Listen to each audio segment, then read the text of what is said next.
తప్పు చేస్తే ఎంతటి వారినైనా శిక్షిస్తామన్నారు మంత్రులు. మాజీ ముఖ్యమంత్రి అయితే సిట్ విచారణ చేయొద్దా అని ప్రశ్నించారు. ట్యాపింగ్ అతిపెద్ద నేరమన్నారు విపక్ష నేతలు. ఈ కేసులో దోషులను త్వరలో తేల్చాలని డిమాండ్ చేశారు.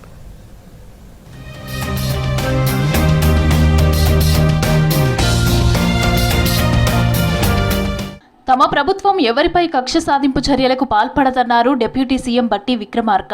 ఫోన్ ట్యాపింగ్ కేసులో సిట్ విచారణ జరుగుతుంది కాబట్టి తాను ఇప్పుడు పెద్దగా స్పందించలేనన్నారు. ఉగ్రవాదులపై ప్రయోగించాల్సిన ట్యాపింగ్ను సొంత ప్రయోజనాల కోసం వాడటం దుర్మార్గమన్నారు బట్టి. ఎవరి మీద కక్ష సాధింపు చర్యలు చేయాలనేటువంటి ఆలోచన లేదు, ఉండదు కూడా.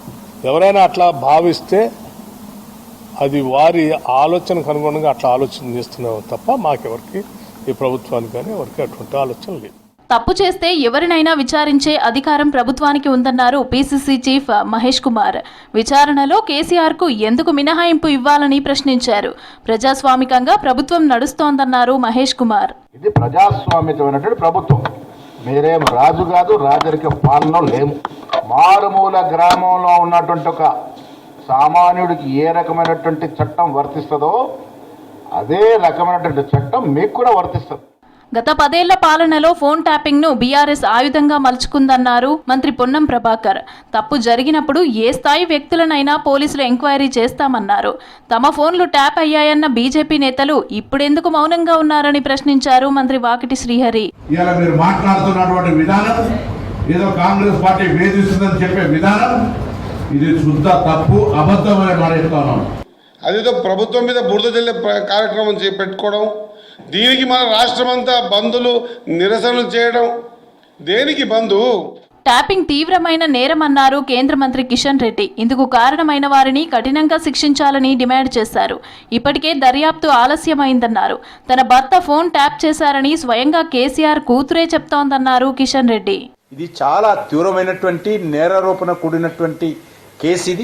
దీన్ని కఠినంగా వ్యవహరించాల్సినటువంటి అవసరం ఉందనే విషయం మేము గతంలో కూడా చెప్పాం, ఇప్పుడు కూడా మళ్ళీ పునరుద్ఘాటిస్తాం. మాజీ ముఖ్యమంత్రి అయితే సిట్ విచారించొద్దా అని ప్రశ్నించారు ఎంపీ మల్లు రవి. తప్పు చేసిన వారికి శిక్ష పడుతుందన్నారు. కేసీఆర్ సర్కార్లో ప్రజల హక్కులు హరించబడ్డాయన్నారు ఎంపీ చామల.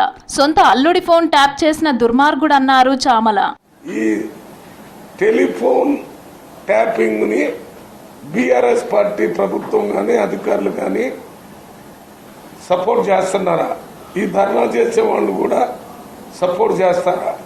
ఎవరు కూడా ఈ ఫోన్ ట్యాపింగ్ కి సపోర్ట్ చేయకూడదు. తెలంగాణ ఉద్యమకారుల పేరు చెప్పి ద్రోహం చేసి అధికారంలోకి వచ్చి 10 ఏళ్లు మీరు చేసిన విధ్వంసాన్ని ప్రజలకు తెలియజేయాల్సిన పరిస్థితి వచ్చింది.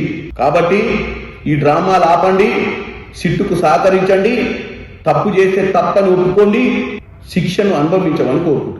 ఫోన్ ట్యాపింగ్ ఆరోపణలు నిరూపించుకోవాల్సిన బాధ్యత బీఆర్ఎస్ పై ఉందన్నారు ఎమ్మెల్సీ అద్దంకి దయాకర్. బీఆర్ఎస్ పార్టీకి 10,000 కోట్ల నికర ఆస్తులు ఎక్కడివని ప్రశ్నించారు. కల్వకుంట్ల కుటుంబం ముందు బీఆర్ఎస్ నేతలంతా బానిసలేనని అన్నారు. కాళేశ్వరం 3వ ప్రమాదకర ప్రాజెక్ట్ అని ఎకానమిక్ సర్వే చెప్పిందని గుర్తు చేశారు అద్దంకి.